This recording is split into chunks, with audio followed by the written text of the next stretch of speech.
Hey everybody, Chris here. This episode is with Jessica DeAngelo, the author of this book here, The Wild Advantage: Why Your Brain on Nature is Your Boldest Business Move. I'm excited to bring this to you. This was a meetup that we had exclusively for the Parks and Restoration community. And we did this, a month or so ago, something like that. And we got to do this live. And it was a great time. Jessica's got some great insights. I really love that a non-parks person is bringing the power of nature and outdoors to the corporate world. If you are not already a member of the Next Level Leadership community, the community that we're building around this podcast, it's really easy. All you got to do is go to parksandrestoration.com.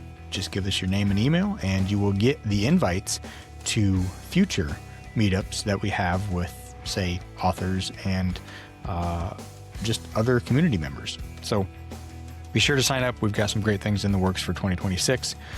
This is going to be the last episode for this year, so hope you enjoy it. We will talk to you again here in the turn of the new year. Take care.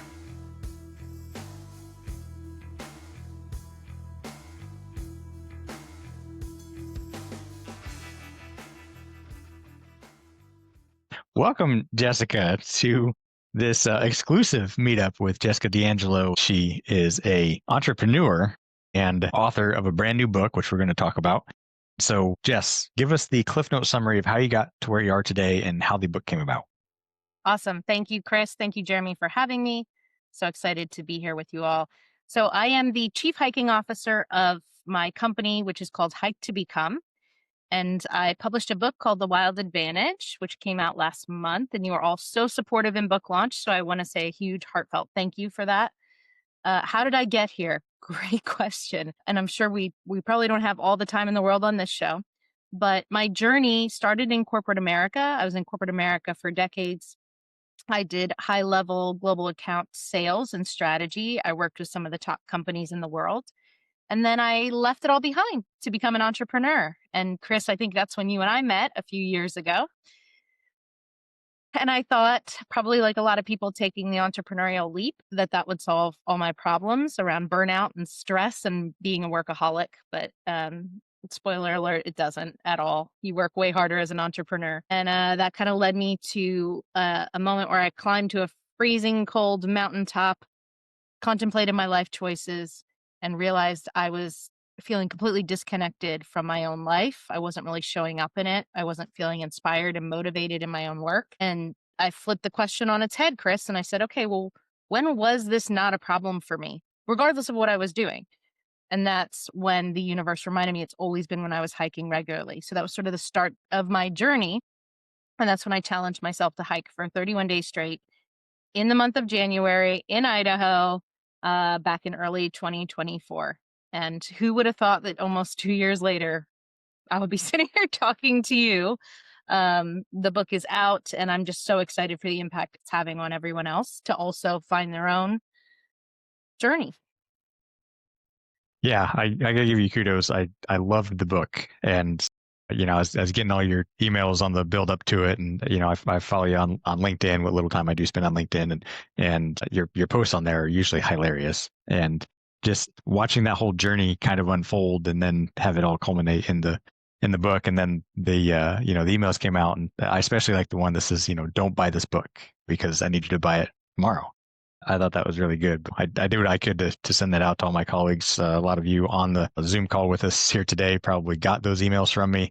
If you're a colleague of mine, but yeah. So and then it hit bestseller status. So in a couple different categories on Amazon, which is super awesome. How?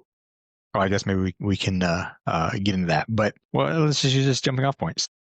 What inspired you to write the book, and what kind of process is that? Well, we'll start with what inspired me. And the first thing was I started having all these experiences with my clients on the trail. So take you back to January 2024, I'm having my own sort of journey hiking every day. And I start to think, well, if this is so impactful for me, why am I not doing it in my own business? And from that moment on, I started hiking with clients, no matter what I was doing, business strategy, keynotes, one-on-one coaching, started on a hiking trail. And so the inspiration to write the book, Chris, came about because I started having all these experiences with my clients where people would have their breakthrough moments, whether it was a moment of clarity in their personal life, a disruptive business idea they never thought of before. And I thought, I'm onto something here. And I love data. I love research. I think you and I are a lot alike in that way. I need to know why it's working, like not just, oh, this is cool, right? So the inspiration for the book started with me just researching every article, peer reviewed study I could get my hands on about what happens to our brains in nature.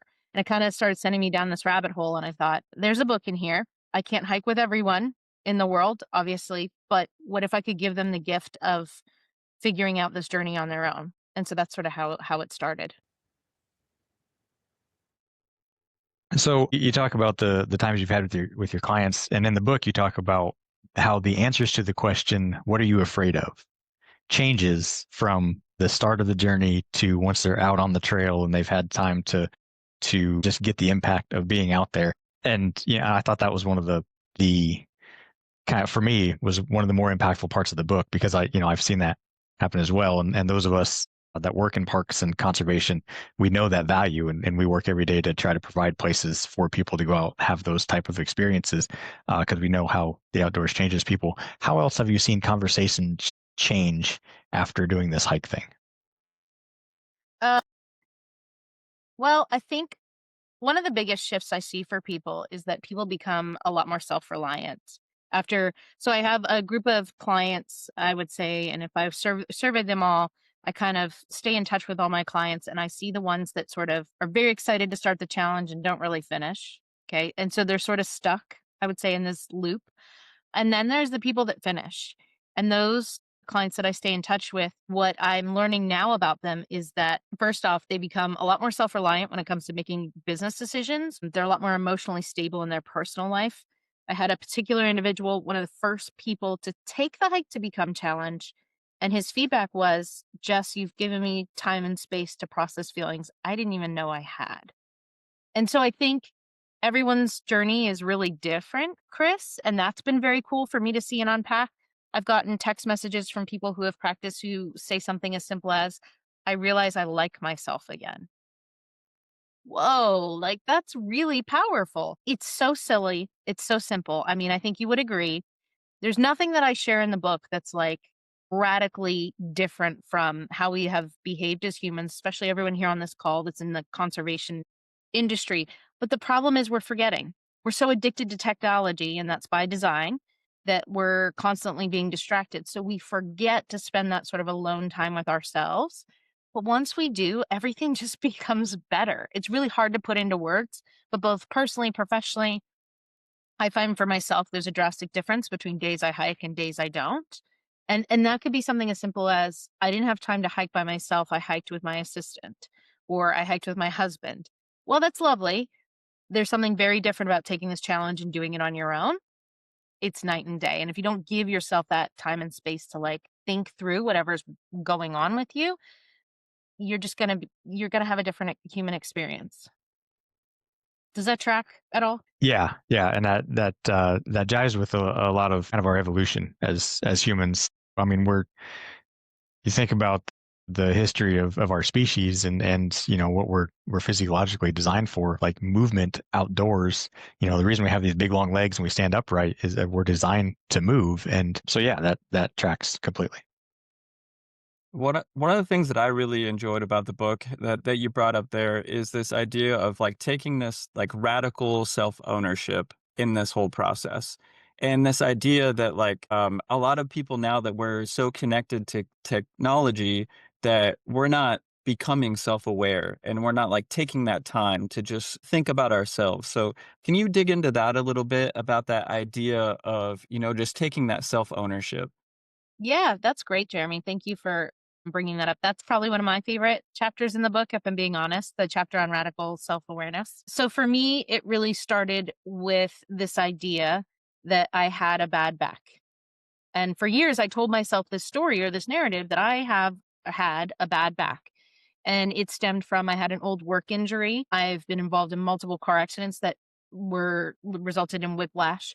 And so My husband and I were really excited. I had this bucket list item that I wanted to hike to Havasu Falls, which is legendary. You have to get a permit to do it, but it's an adventure. It's an experience. You're backpacking everything you need in on 16 miles in the desert. And so I really had to train Jeremy for this hike. I couldn't just like show up and do it. I realized throughout that process is that I had kind of unwillingly signed up for therapy because when you're backpacking with 30, 40 pounds and you're practicing, I started to kind of come to this realization I was carrying too much weight on my pack. This was going to be miserable. I started breaking down. And it was a conversation with someone, Yancey Wright, who is a dear friend. And Yancey has studied the somatic principles. And he shared with me, it was funny, he made this comment, Jeremy, right before, like 2 weeks before I was about to go backpacking. And I expressed my concern about, I don't know if my back can handle this. And Yancey said, I wouldn't be surprised if your back pain just completely disappeared during this trip. And that really took me back. And I was like, huh, why? And he said, well, there's a somatic principle that says all pain or disease in our body is tied to emotions or feelings. And the back typically symbolizes weight that you're carrying that's not your own. And I won't like get full blown into it, but that really hit home for me. I'm an overly responsible person. I lost my dad very early in life, and that's kind of created this over inflated sense of responsibility to carry everyone else's shit. I don't know if I can say that, but like it's true. And when I started coming to that realization, I had two processes. One, I started getting ruthless with what I was carrying in my physical pack. I was like, I don't need deodorant. I'm going to stink anyway. You know, I'm on like a several day backpacking trip. That's ridiculous. I don't need fancy pots and pans. I can just pour boiling water in the food pouches. And then I started thinking, how much responsibility am I carrying for other people that's just making my back flare up and remind me it's not mine to carry in the first place? So part of this hike to become challenge and doing it on your own for 31 days is you start to get to this place where you reflect on how much of my human experience is stuff that I really need to offload on my pack so I can get to that beautiful waterfall summit or get to where I'm actually going. And that was just a really powerful moment for me personally, and I think for a lot of us.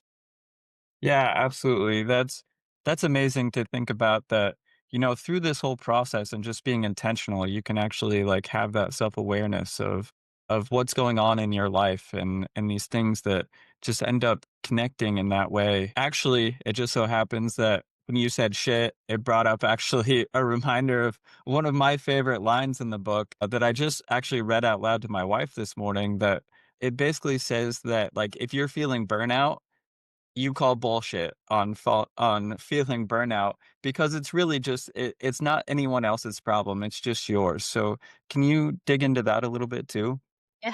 Yeah. It's funny. And Chris, you brought up like my LinkedIn. When I talk about my ideas or concepts, I feel like too many people just don't say what they mean and they're kind of a little full of it. And so I try to have a hilarious take on things. And Jeremy, one of my most popular posts ever on LinkedIn, the top subject line is burnout is bullshit, and bullshit is capital letters. So I have a bit of a dissenting opinion on burnout, and I'll tell you why. I think, and this is coming from someone who's experienced symptoms of burnout throughout her life, whether it was corporate America, new mom, entrepreneurship. The reality is we like as humans to deflect our issues into a third party, the burnout boogeyman in the closet. It's not my fault that I don't work out. It's not my fault that I don't prioritize and have better boundaries at work. It's burnout. I'm burnout, right? And what I argue in the book is we're not burning out. We're actually choosing to light ourselves on fire. And the second we kind of have this, I don't know, stark moment of honesty with ourselves about that, then we can start to change it. But as long as we're just deflecting to this third party thing, the boogeyman of burnout, we aren't motivated to change it. And so that's a harsh truth that I share with all my clients. I remind myself. And a lot of people don't like it, Jeremy, because burnout is an easy one to blame, but it's our choice. But that's a great question.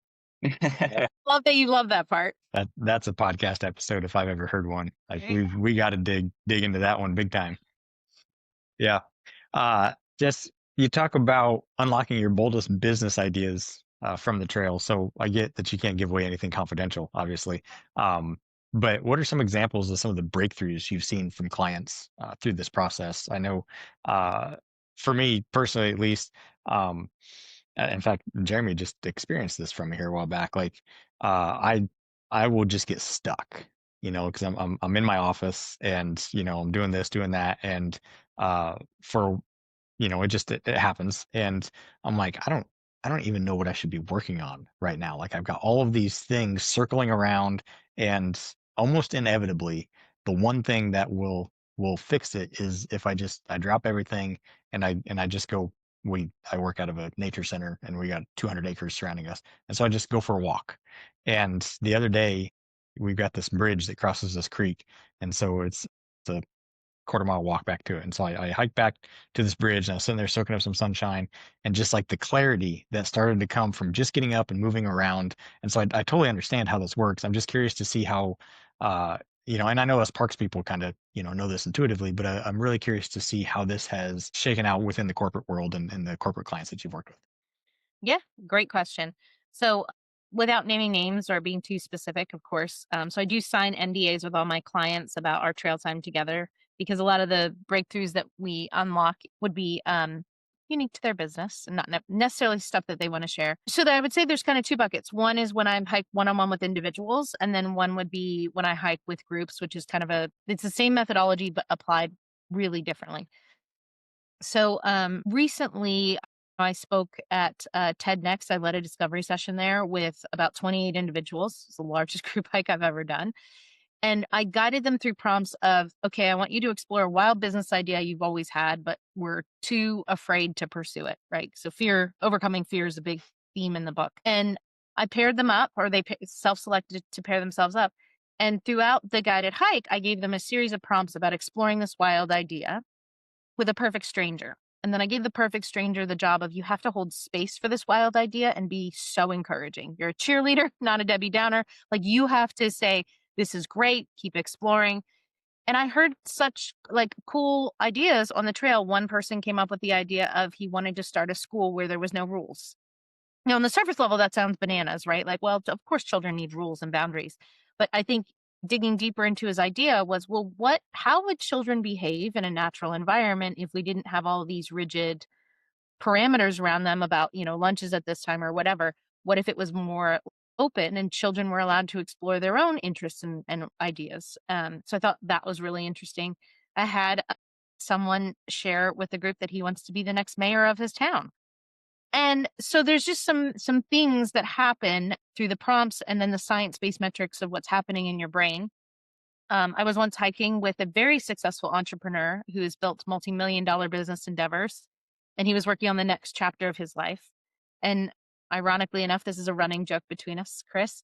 I hiked him into retirement because we had a very honest conversation about the fact that at this point in his life, money was not the ultimate currency. The time that he has left on this planet is his ultimate currency. Did he need to make more money? No. Did he need to enjoy the time he has left? Absolutely. So there's like that kind of stuff. When it comes to my corporate clients, a lot of the things I get hired to do could be around growing sales in a particular category or promoting a product. And it's really a lot of fun. We explore different ways of looking at the problem, like growing sales in a particular industry, where we just break down all preconceived ideas or how a normal consultant would look at it. And what's really interesting is the amazing ideas that people come up with on the trail around, wow, maybe we could promote it with a viral moment where we're challenging people to do this thing. And if they don't do it, then they donate to the cause or whatever. Like ideas that just wouldn't normally surface in a boardroom, if you will. And I'll leave you with this. One of my last kind of favorite moments is that I worked with a nonprofit last year that I really enjoyed working with. And they had a really big issue that they thought was their critical, in my SWOT analysis and kind of my interviews going into it. We identified that as being their critical weakness, the thing that was holding them back from everything. And after about 2.5 hours hiking unplugged, what we all realized, myself included, is that this, in fact, was not their critical weakness. This was their strategic strength. So we needed to position it that way. So I think the thing I would share with you is I never really go into these experiences anticipating I'm the consultant, I'm the hiking guide, I know the answer. I just need to be open to what unfolds on the trail, and that's where the magic happens. I've got so much from all of that. Um, so picking up on this last thread here, the strategic weakness, and I've seen this before, where you do the SWOT analysis, like, oh, that's one of our weak points.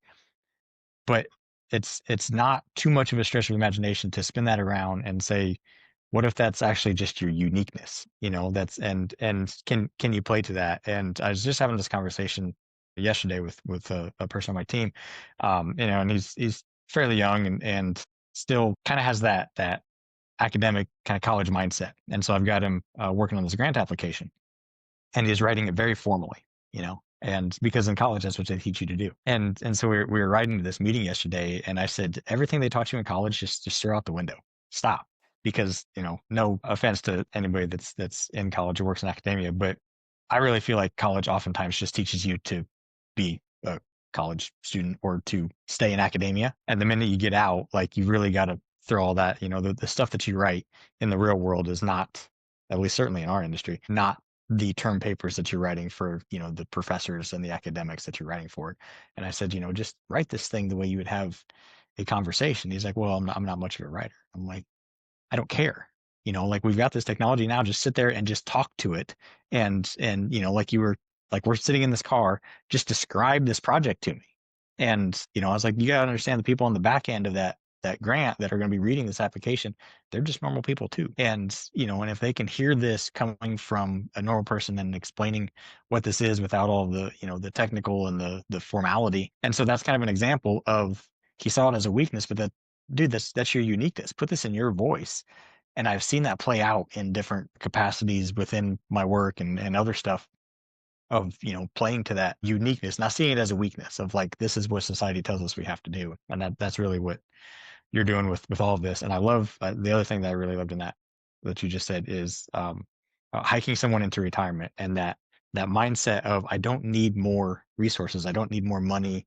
But I suspect that was an identity thing for him, was that so much of his life and his career was built around success in business and how much money he can make and how successful he can make his business, and what the next quarter earnings looked like and all that kind of stuff. And that's a really hard thing to separate from when it becomes an identity thing.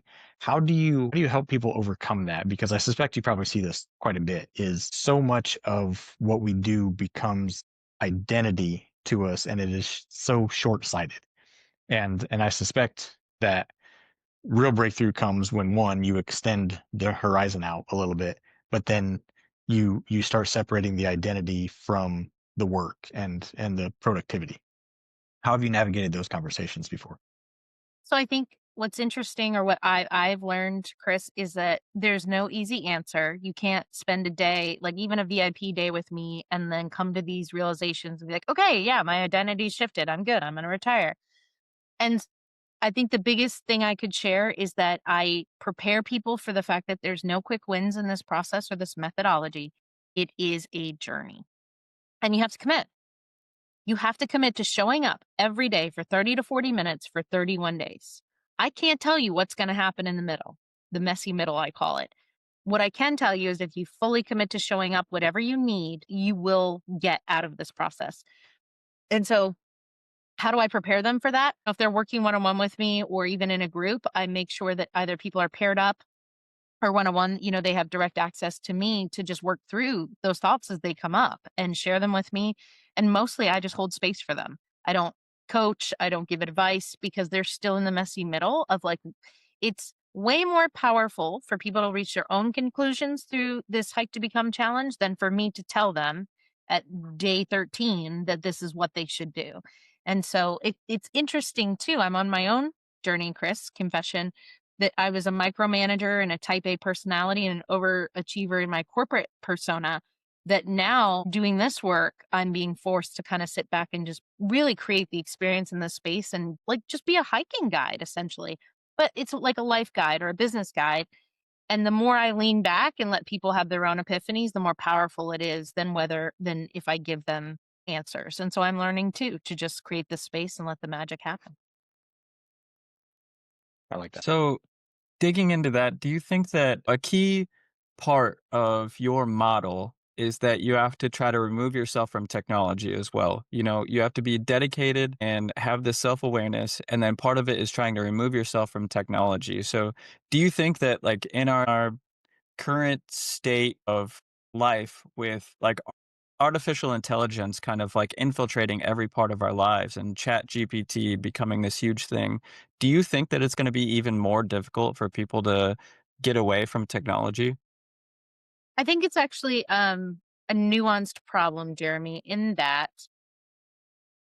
on one hand, yes, because and I share in the book. So the people, the engineers that have developed these applications or these apps that live on our phone, even the iPhone itself, have hijacked our evolutionary mechanism and response.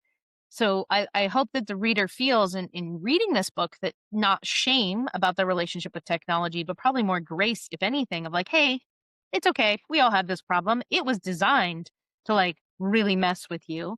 So you have to have healthy boundaries. I think we're at a weird place right now, Jeremy. It's funny if I have probably a second thing that I research and read a lot about, it's AI, believe it or not, as conversely as that is, it's a hot topic right now. And at my experience at TED Next, that is all they talked about almost like everybody had an opinion on AI. Yes, on one hand, in the short term, it's going to be harder for us to unplug because we're overcoming that addiction. However, conversely, I think longer term, I'd say in the next 3 to 5 years, AI, as we all know, is going to be taking more and more menial administrative tasks and jobs. We're going to find ourselves with a lot more free time to think. And instead of being fearful of AI or worrying about that, I think what I'm trying to propose in the book is we need to redetermine our relationship with technology. Remember, it's a useful tool, but we also need to remember how to think like a human again. I give example after example in the book that like ChatGPT could not have come up with these answers that people are having on the trail, myself included. So let's give ourselves time and space to do that now because we need to evolve as quickly as AI is. And the only way we're going to do that is if we tap into the beauty of the human mind. I love that. And so that leads into the question we just got from Alex here. So he's curious, have you read The Coddling of the American Mind? I've not seen this I have book. not, but I've heard of it. I think I've read some excerpts from it. It's really good. I'm pretty sure my husband has read it. I'm gonna have to check this one And out. what's that? I said I'm gonna have to check that one out for Yeah, sure. great recommendation. What I have read is The Anxious Generation, which is phenomenal, probably very similar in the work. And so I've never geared Hike to Become towards kids. I think my work is really focused on adults. However, there's a few reasons for that. There's a lot of, I think, resources out there. There's like the 1,000 Hours Outside podcast and movement that gets families to commit to spending 1,000 hours outside with their children. And so I think that the need in my work is more in for adults and not just in corporate America, but in like the working professional world. However, to answer Alex's question, what I'm seeing is that, for example, I'll do a retreat with a group of individuals, and then some of the feedback I'll get is, because of you, I'm now hiking with my kids every Sunday and we do it unplugged. Or like, because of you, I took my son hiking and now he asks me to go hiking every other day. Like, thanks a lot. But what's been cool about my work to answer Alex's question is that by focusing on adults who are really the people in charge of what happens in the household, there's a trickle down effect that then happens for kids. There's a tremendous amount of need for teenagers to practice this. And I think hopefully, as you all know on the call, I don't gatekeep the Hike to Become challenge. It is intentionally free. Anyone can sign up on my website. It's way probably better to do if you're reading the book because then you understand the science behind it. But the intentional part for me in setting up the challenge is that it can reach as many people as possible without having to be like necessarily a paid for service. So that leads me then. So a lot of the folks on the call here are parks or municipal parks or county parks, city parks, or just outdoor aficionados. So for those of us that work in a parks organization, and I believe I'm not sure about everybody. I think most everybody on the call is probably from Iowa here. So you're out in Idaho. So you're in a little bit different situation as far as like trails and scenery and stuff like that. Not all of us here have that kind of stuff, although Jeremy gets to go up and down those lush hills out there. Um, and yeah, I mean, every place has got its unique place. But if one of the thoughts I've had with my department is how can I do more adult programming? We do really great with kids, like from preschool through fifth grade. We have got programs all over the place, and we have we've beat our head against the wall trying to figure out how to get more adults involved in outdoor stuff. And I have the suspicion that taking some sort of leadership or business development angle of some sort is a pathway to do that. And maybe at least it partners us up with the business world. Um, so tips you might have for breaking into that for those of us that maybe have never done it and we're used to working with kids and stuff. Where do you even start to try to invite business leaders or CEOs or even just business people outside in such a way that they're gonna be like, oh hell yeah, I'll go do that. Yeah. I think so. The first tip I would have is you can always just ask the question. I would target probably 5 to 10 companies that are in your backyard in Iowa, one, but not just the companies. Find someone in that company that already has a love of the outdoors, which you can probably check out on their social media or just by friend to friend knowing. And then maybe give them a copy of the book and say, hey, we're going to have a get together on Sunday. We're limiting it to, 10 people. You got to kind of like make it seem invite only and highly curated. And I would also add the element, we're going to practice this without tech. What I've seen, there's an initial resistance, Chris, to everyone being like, oh God, she wants to take my cell phone and my smartwatch. But within 5 minutes, people are relieved. And so I think probably the biggest hurdle, you start with the invite, but then you make it very clear that you're taking tech away and you're going to just be spending time in nature. As you know, and what I share in the science, in the book, it'll be a night and day experience. If you allow people tech for the experience, I don't think it'll be as impactful for them to want to come back or bring their team. If you take away tech, by the way, I've had some issues on my own experiences on the trail.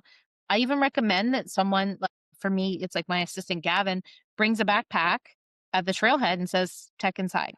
Like remove the temptation. I'm serious. It sounds ridiculous, but like remove the temptation entirely. But I would just start inviting people and see what they say. I think I would start with probably a week, like a day that's maybe not during their normal work day. So you can kind of have that mental shift in their mind. But then once you have them, invite them back to do this during their normal work day with the idea it'll make them, like you said, way more productive, creative, and focused than before. I don't know if that's helpful, but that would be kind of my suggestion or strategy. Yeah, I love that you were specific with it too, to not only invite like a specific number of people, but actually to try to curate it and find people who through their Instagram or whatnot are actually nature people at heart too. And we actually have another question from the audience here from Tyler that says, have you tried or does the research show differences in wildland or urban settings for the hikes? Can urban settings potentially provide those benefits?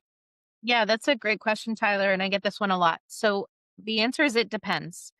And it's so interesting. So urban settings can potentially provide similar benefits if you find the right urban setting. So let's say you're in downtown Atlanta. Recently, that's where I was. And my hotel was in the middle of like all the things. But we have these wonderful iPhone tool things right now that you can literally look up on Apple Maps, or All Trails is one of my favorite apps, and find the closest park. So what you want to do, Tyler, is you can practice the hike to become challenge in an urban setting. You can experience benefits, but your goal is to find more natural elements than man-made structures. So for me, I had to walk 10 minutes away from my hotel, but I found Centennial Park, downtown Atlanta, tree-lined like streets, grass all over. They even had some man-made waterfalls, but still beautiful. That gave me my nature fix that I needed. And to answer your question about the science, yeah, the science is very clear that the people who walk in just an urban setting, so picture steel buildings, concrete sidewalks, and all of that, they really don't get the benefits of the reduced stress and anxiety or even unlocking the wild ideas because their body's still very much in fight or flight mode. You picture walking downtown a city street, you hear honks, you see red lights, your body is in like, am I going to die in the next 5 seconds? Whether you feel that or not, that's the reality. Whereas if you can at least find the park, right, or a tree-lined street or something with lots of natural elements, your body starts to decompress, which then has cascading effects to get you into that default mode more. So I don't know if that's helpful. If you're interested, and I'm happy to put it in the chat, Dr. David Strayer, who I interviewed for the book, phenomenal human. He is at the University of Utah. His TEDx, I can't remember the exact name of it, but I can find it and share it with Chris. His TEDx actually shares some of the research behind the differences in the brainwave activity and what people experience urban environments, versus purely natural environments. Yeah, that's great. I think that it's important to make that distinction between like the urban setting and the more natural setting too. And here in Iowa, we're the most altered state in the whole United States. We have less than 1/10 of 1% of our remnant prairie. Like we used to be a prairie state. And so we're also like number 48 or 47, depending on which metric you look at, on our available public land. So I think that, we're as parks and kind of restoration professionals, we're trying to provide those spaces for people to get out and experience these things that you so clearly have articulated that just are kind of core to ourselves and getting back to nature. So, do you think that it would be uh, wise for like corporate America to actually be investing in public lands and public spaces? Oh, that is a deep question, Jeremy. Initially on the onset, I would want to say yes, because then you would have a vested interest in protecting it. However, I don't feel strongly that private land should be, or like public land should be privatized in that way. That is a slippery slope. And so, no, I don't have a strong answer for you. I feel like that's a much more ethical question, but I Sure, actually probably towards no. Whereas maybe corporations can donate, but actually owning the private or the public lands, I'm not in favor of at all. But sure. I think like step one for all of us, myself included on this call, is raising awareness to get more people from corporate America out into these beautiful spaces. So then they have a vested interest in protecting it, whether it's donating their own funds or getting their company to donate. That is important. But first, we have to remember to just step out in nature. Chris articulated it earlier. The human body was not designed to like all of us sit in front of a Zoom screen behind desks. Like, after this, I hope we all get up and go for a walk. Imagine, how many people in corporate America are stuck doing that 8 to 10 hours a day. This. Yeah, for sure. So we have this is the perfect time back in the chat. We have a very lighthearted question. If you could choose one wild animal that would have been your co-author for the Wild Advantage, what animal would you have picked? And why? I love that they included why in there. The white cheese. I don't. This is quite the question. This Uh, is what happens when you get on a Zoom call with a bunch of parks and conservation no, I people. love it. You It's get great. questions like this. All right. So I'm gonna say, and I don't know if this counts, but for me it counts. Sasquatch would be my co-author. For those of you that read the book, I do joke about Sasquatch a couple of times in the book, but the idea is Sasquatch an urban legend or is it real? And I think let's call him a he. Sasquatch in this case, I think would be the ideal co-author because I'm arguing for the fact of like, is the way we've designed work today or the way we're behaving, is that real or just a made up construct that we need to break? So I don't know if that makes sense, but I think Sasquatch could play on that and help me. There is a wonderful professor, formerly of Idaho State University, Dr. Jeffrey Meldrum, an anthropologist who studied Sasquatch for many years and sightings and all sorts of things. He wrote a book that's phenomenal. And I mean, I don't think it's too far fetched to think that maybe Sasquatch is real. And so his book is like science or urban legend. And what I'm trying to do with the Wild Advantage is say, like, let's break the mold of what we think real is and make up our own rules. And so I think maybe Sasquatch. No one has ever asked that, nor will they ever again, Ryan. So thank you for preparing me for that answer. Right? Yeah. Yes, is the only podcast you'll get that question on. Yeah, that to Ryan's response there, that was a great answer because that is core of oftentimes what we're trying to get to within our industry is that we're sold this bill of goods is that sitting in front of the screen and doing the corporate work, and that's just the way of things, and that's okay, and just be okay with it. And we've been out there beating the drum for years and years of no, there's so much more to that, and we need these outdoors and these wild places. Even if it's just some green space in the middle of Atlanta, we've got to have these places because it's a human imperative, Mhm. just frankly. So I love that. So I want to kind of just pick into, you're a busy person. Obviously, you said, entrepreneurship is not making you any less busy. You're also a parent. So I suspect a lot of us on the call are in the same boat of, we're trying to do this mission driven stuff. We're drawn to the line of work that we do. And we want to be out there, and we're willing to put in whatever it takes to accomplish what it is we want to accomplish within our world of, whether it's parks or conservation or natural resources or whatever it is that we do. And so we've got this professional passion, but then we oftentimes have families at home that we're trying to navigate, and all the nuances with that. How have you navigated that? And any tips you may have for busy working professional parents that are trying to find that balance to make an impact on the world while not forsaking the home life? Yeah. That's a great question. For context, I have a 5-year-old daughter and he just turned 3, a 3-year-old son. Mm, You're in the thick of it. Think of it. Uh, yeah, this morning he didn't like his breakfast, so he told me, "I don't love you anymore." So that's what I'm dealing with. Real talk.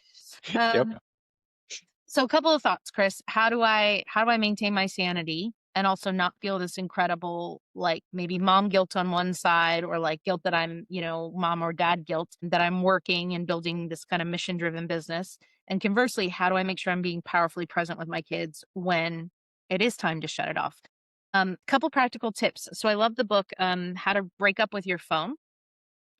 And a couple thoughts. One is, I still hike daily. Whether I'm doing a challenge or not, I find the time to at least I did it this morning before this podcast, get out for 30 minutes. I don't have a cell phone on me. I don't have any tech on me, and I just go for a walk. That helps me maintain my sanity. So that is step one. It's not selfish. It is how you show up the best, healthiest human being for everyone around you. It's like the concept of put the oxygen mask on for yourself. So that's one. And then two is, my husband and I work really hard to maintain healthy cell phone boundaries and tech boundaries in our home. And we are not perfect at it by any means. But the things that have been helpful for us, and this is actually a tip we got from a good friend, is that at night when him and his wife get home from work, they put their cell phones in the garage. The cell phones are shut off and in the garage from the hours of 5 to 8 p.m. It's about the time, kids get ready for bedtime. That has been insanely helpful for us. So we practice that. And then number two is, on Sundays is typically our family days. We don't make plans with anybody else. Sundays, we also practice kind of tech-free time. And we will kind of drive up to a river in Idaho. We'll take our camp chairs and sit the camp chairs in the middle of the river and just let the kids play for hours. My husband and I just talk. And I know that sounds so like simple, but Glorious, actually. it is glorious. And like, my kids are like making pretend campfires with sticks and mud for 2 hours. And I've never been happier. So find a balance that works for your family, not saying that this will work for everybody, but we also, another boundary we have is typically our cell phones never go upstairs. So upstairs is like family time. That's where our bedrooms are. It's where the loft where my kids play. And one of the opening stories of the book is when I was on my cell phone in that loft playing. I was supposed to be playing Oh with yeah. my kids. Yeah. So As a parent, man, that one hit me right in the feels, right? because I've been there. We've all been there, and we're lying if we say we haven't. And so we've kind of established this unspoken rule of like, the cell phones don't belong upstairs. If you're upstairs, it's family time, right?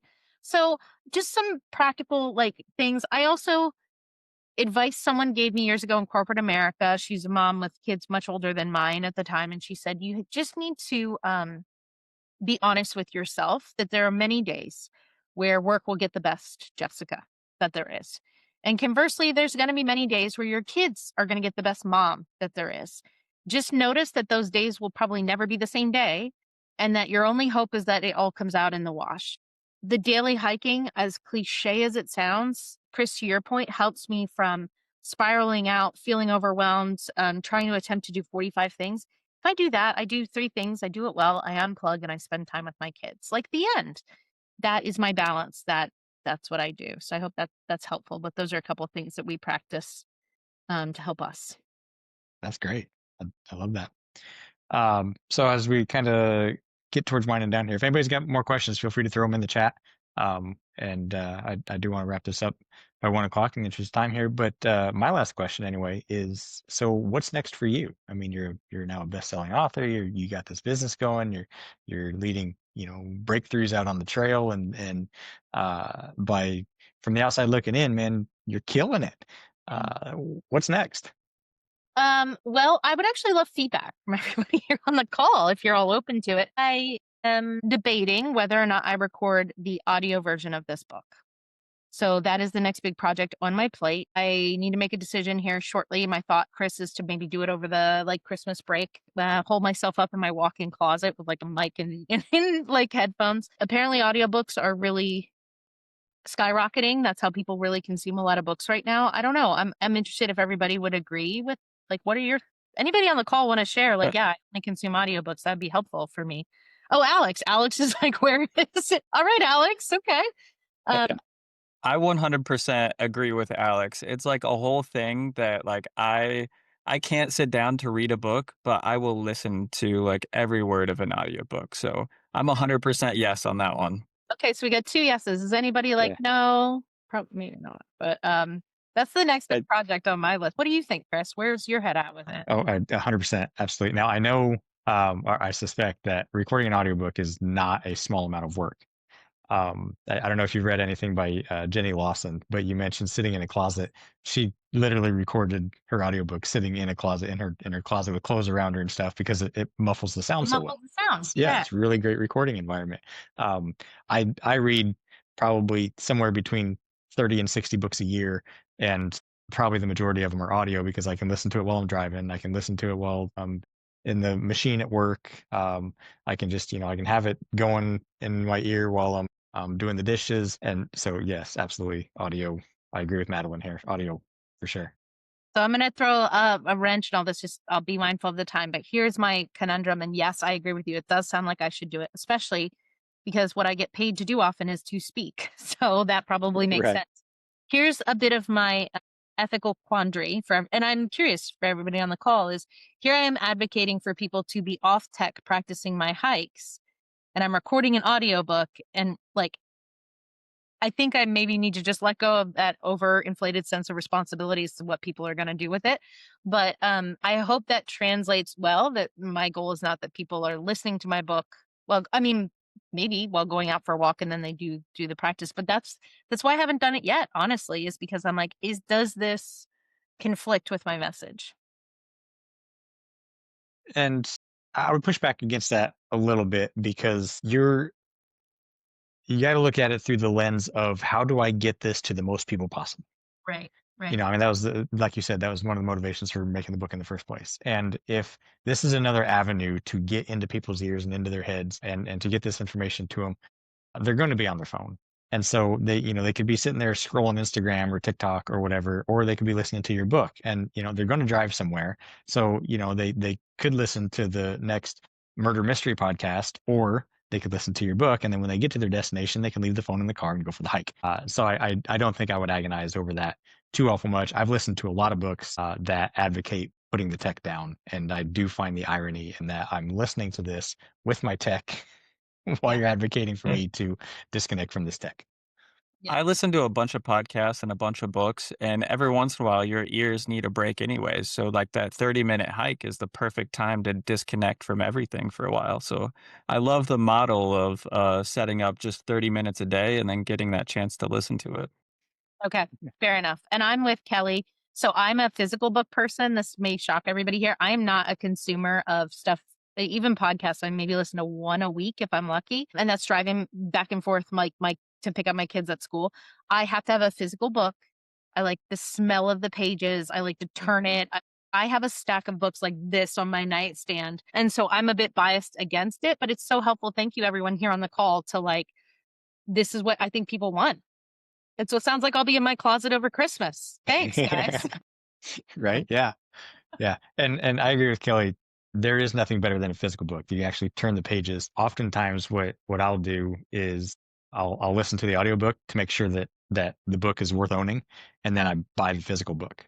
And so I have a whole bunch of physical books on my bookshelf that look like they've never been opened, that I've never read, but it's because I listened to them and I want them so I can go back and reference them later. Right. Good idea. Cool. Yeah. I love it. Well, thank you all. That's very helpful. Looks like I'm recording an audiobooks. Maybe by a fire, like Ryan says, a fireside chat.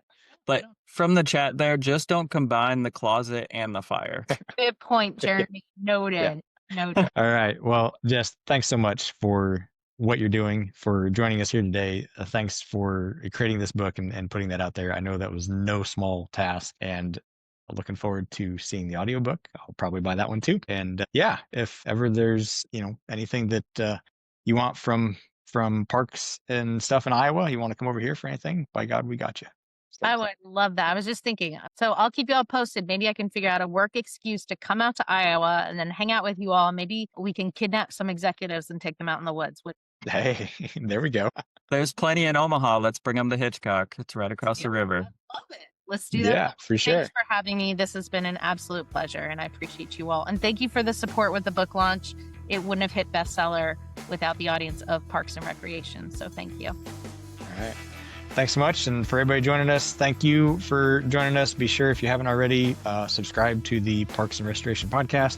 And if you are on this call, you are already a member of the Next Level Leadership community. Jeremy and I have all sorts of fun stuff planned coming up. We just got to get through the, I call it the holiday season, but it's actually more of the hunting season that's coming up that's going to take our time. So we're going to get through that. But after the first of the year, we got some cool ideas. I want to do some more of these meetups and stuff. And just keep building this community. So thanks, everybody, and we will talk to you later.